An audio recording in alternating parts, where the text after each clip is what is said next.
Timor-Leste se realiza se mira Nobel nian e tinan oin.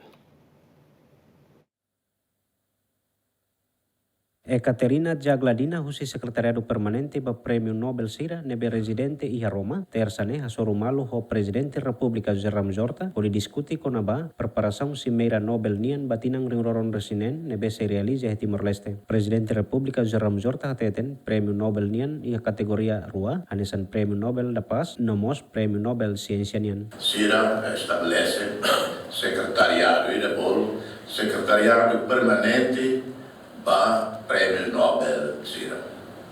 Ne funciona a Roma, sede a Roma.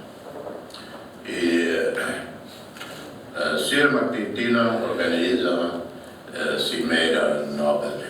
Então, eu convido a senhora Neymai para a Mitur, polia prepara-se Cimeira ainda em 2026, Prêmio Nobel. Mas ele nos deita paz.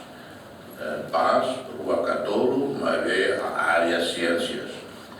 Total, a convida deita, o teto da senhora, a convida de o seu WhatsApp. Estava a conhecer, meio da rua de WhatsApp, pelo menos a nulo confirmação. Agora, depois se mobiliza então, 15 a 20, incluindo Rua Catolo, Prêmio Nobel de Paz, mas para Clima queria educação e a área ciência.